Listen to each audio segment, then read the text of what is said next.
Hello दोस्तों, नमस्कार। Very good morning to all of you. Viewers, देखिएगा आज की इस वीडियो में मैं आपको पूरा फुल घर का जो है ना कितना खर्चा हुआ है बोल के पूरा डिटेल में एस्टिमेशन देना चाहता हूँ। मेरे पास ना ये घर जो इसका जो बोरवेल शुरू हो गया था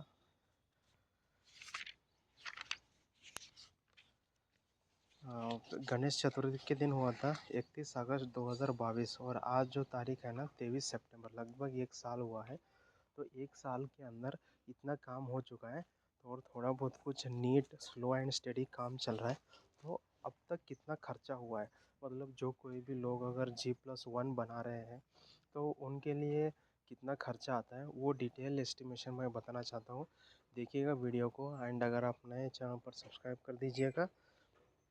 कितना नंबर ऑफ़ ईंट लगा हुआ है, चाहे वो ईंट हो या फिर रॉड हो, और सेंटरिंग वाले कितना लिए, ब्रिक वाले कितना लिए, बेसमेंट तक कितना खर्चा आया। और अब जितना भी आप लोग देख रहे हैं ना, टोटल कुल मिलाकर हमारा जो खर्चा आया है, एग्जैक्ट बता रहा हूँ मैं, वो है 22,29,000 रुपीज़ का खर्चा आया है। एक एक रुपए का हिसाब रखे है। मतलब हम एज ए सिविल इंजीनियर मेरे को भी एक एस्टिमेशन लगाना था कि कितना खर्चा होता है एक घर बांधने के लिए। एक G+1 है डुप्लेक्स हाउस, इसका स्टेप बाय स्टेप वीडियोस मैं बनाया हूँ, ज़रूर देख लीजिएगा। प्लेलिस्ट है 30/40 डुप्लेक्स हाउस घुम्पा बोल के।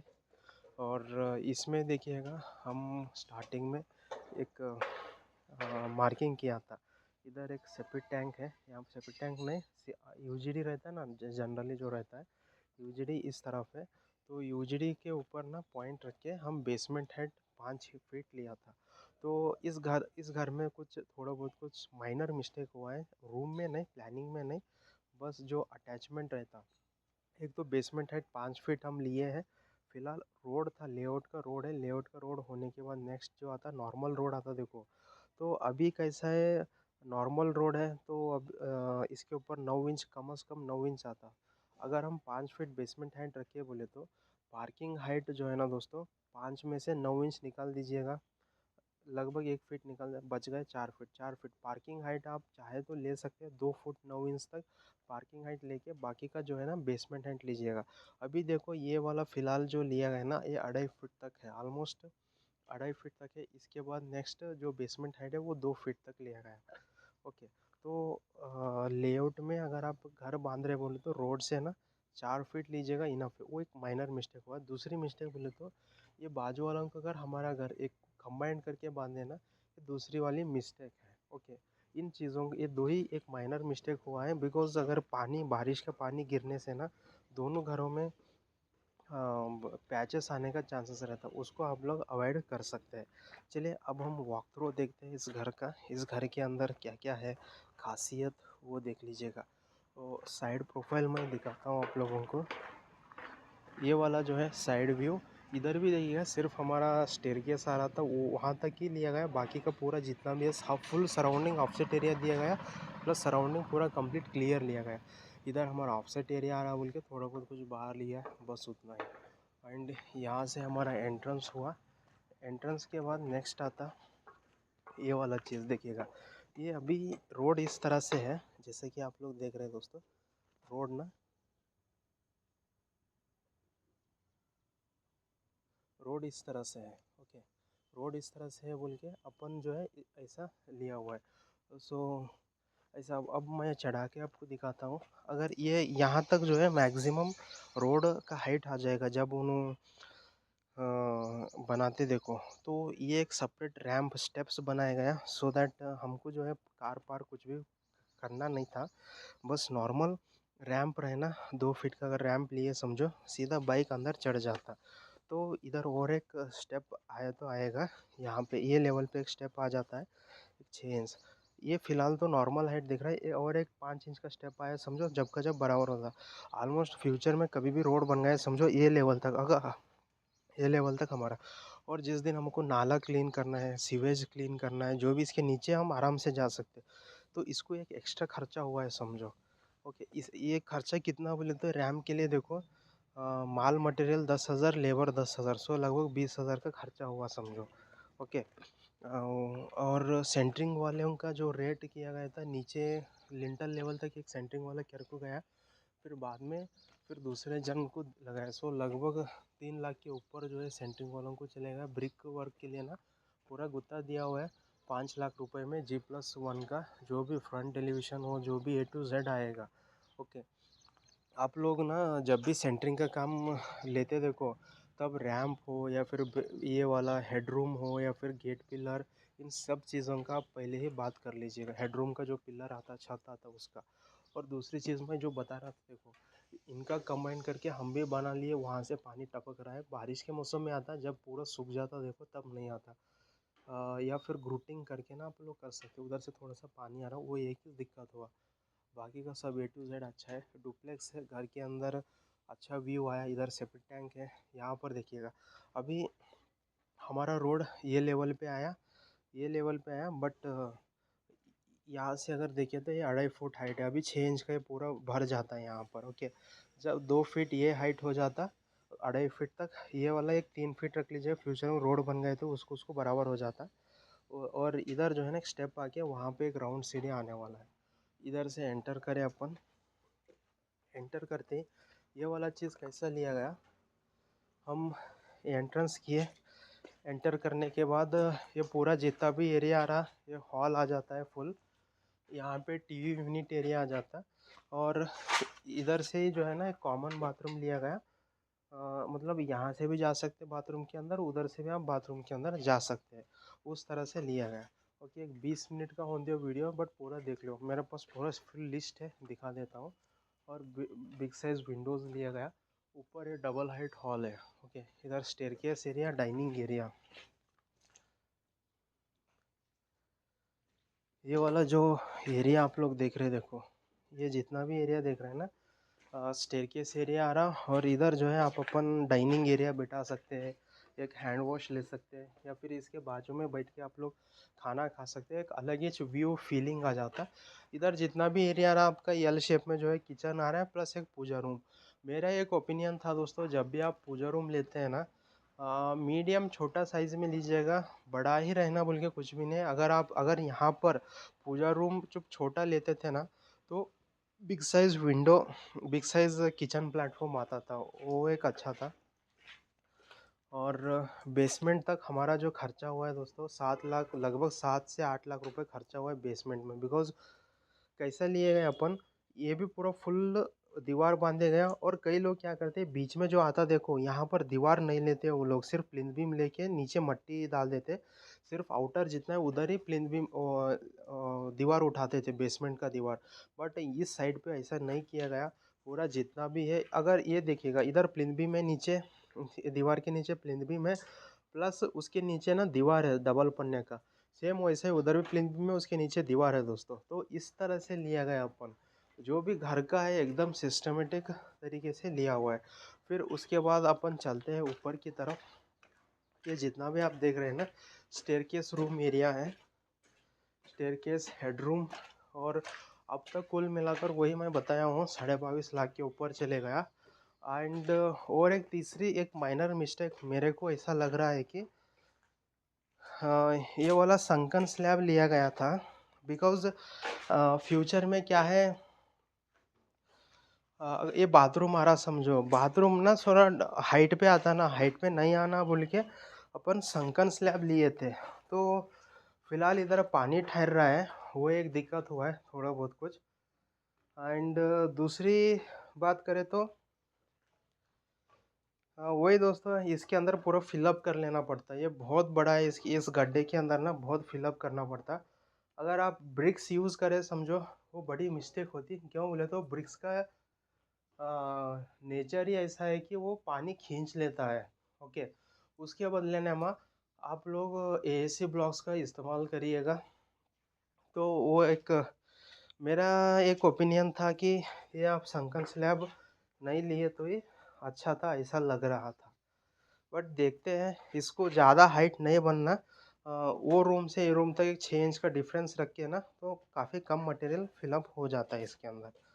तो वो एक चीज़। एंड कंपलसरी वाटर प्रूफिंग ज़रूर कर लीजिएगा। एंड ये ग्राउंड फ्लोर ग्राउंड फ्लोर बनाने तक हमको उतना खर्चा हुआ एंड फर्स्ट फ्लोर बनाने तक जो है दोस्तों लगभग 19 लाख का खर्चा हुआ है। चलिए अब हम देखते हैं स्टेप बाय स्टेप कैसा खर्चा हुआ है इस घर के लिए, वो आपको मैं बताना चाहता हूँ। लेट्स से चलिए साथ ही साथ एक थोड़ा बहुत कुछ वॉक थ्रू दिखाता हूँ। ये ओपन स्लैब रखा गया है यहाँ पर, ये ऊपर की तरफ छत है एंड हमारा एक इरादा था कि यहाँ पर एक ग्लास बिठाएंगे बोल के एक इरादा था। बट दोस्तों क्या होता है, ग्लास बिठा भी दिए समझो तो उसका मेंटेनेंस खर्चा, चुप ये पानी आने का चांसेस रहता है, वो सब झंझट नहीं होना बोल के जो है ग्लास बिठाने का अपन कैंसिल किया गया। ओके, कैंसिल करके अब फिर दोबारा छत पूरा फुल छत डाल रहे हैं हेडरूम के ऊपर। चलिए मैं आपको एक बार छत के ऊपर भी लेके जाता हूँ।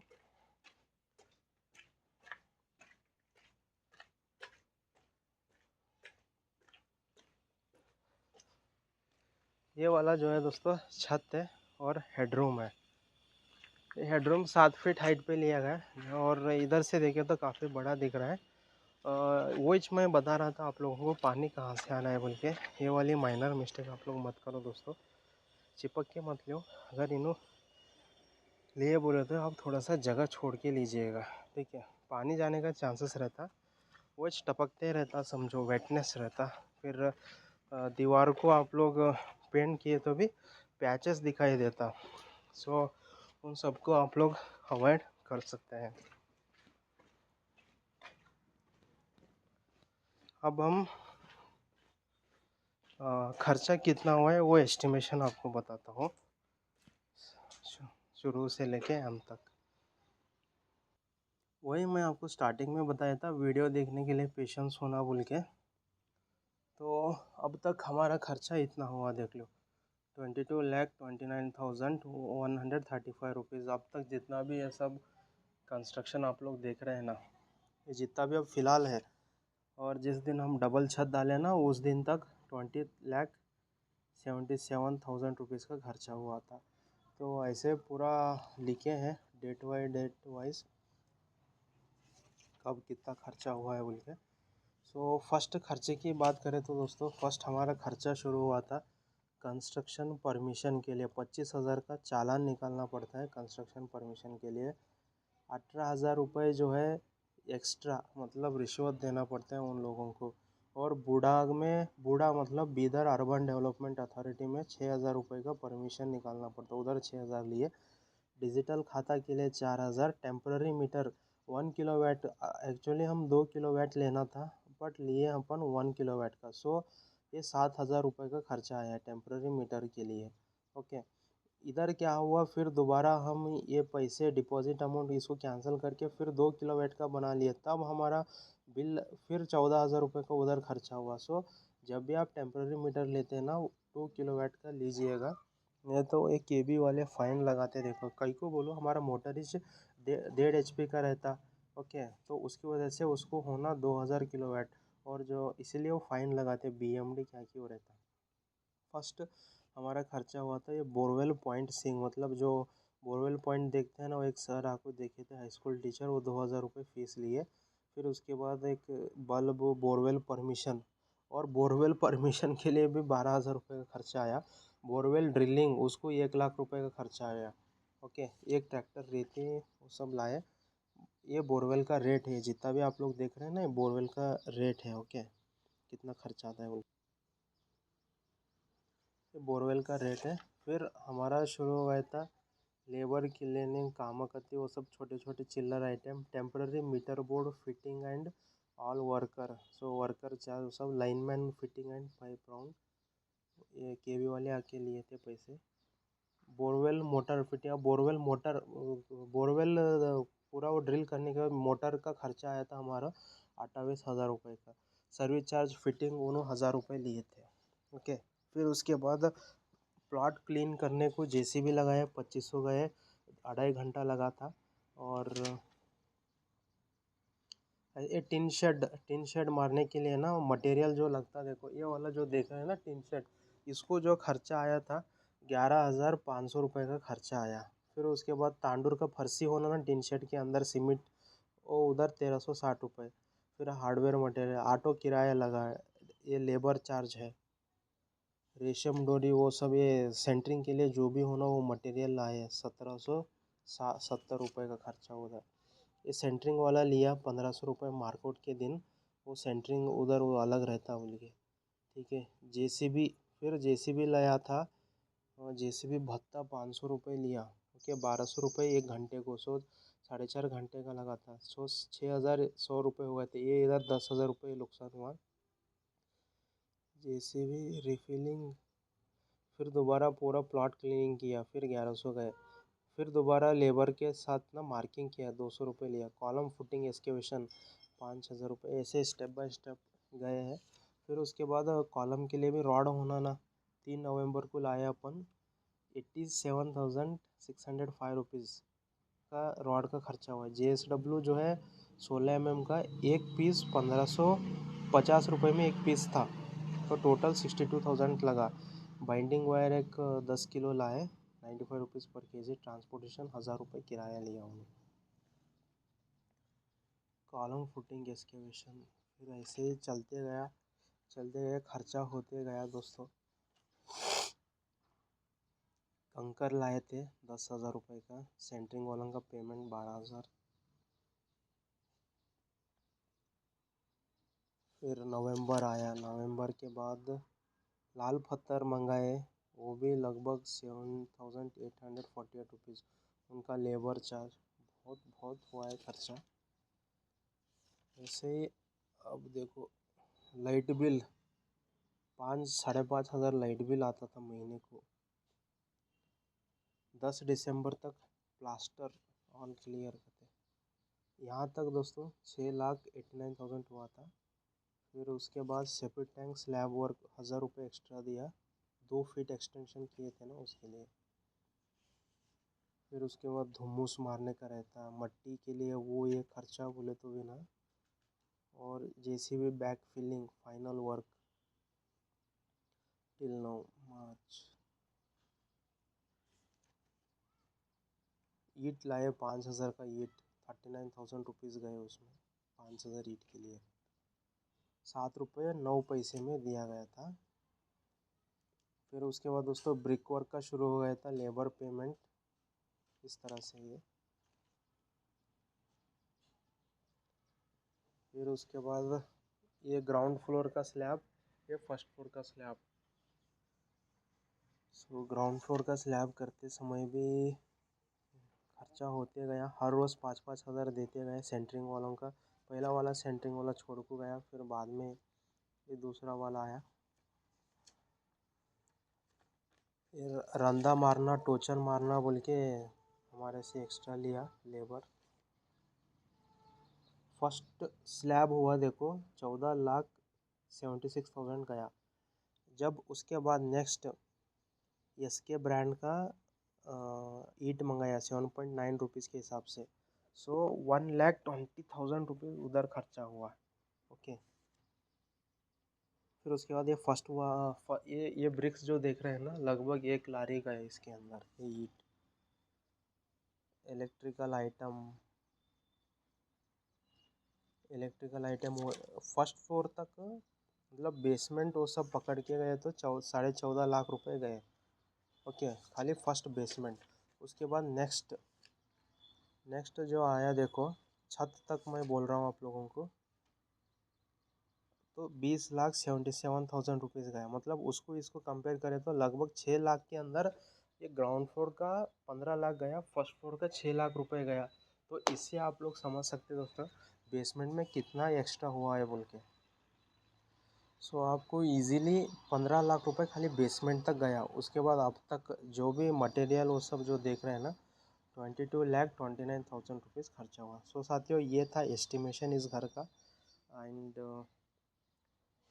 उम्मीद करता हूँ वीडियो आपको अच्छा लगा होगा, और इसी तरह से आप लोगों को भी और भी नए नए वीडियोस हमारे पास आपको मिलता है। सो अब तक कितना खर्चा हुआ एक आइडिया मिला होगा आपको। Thank you so much.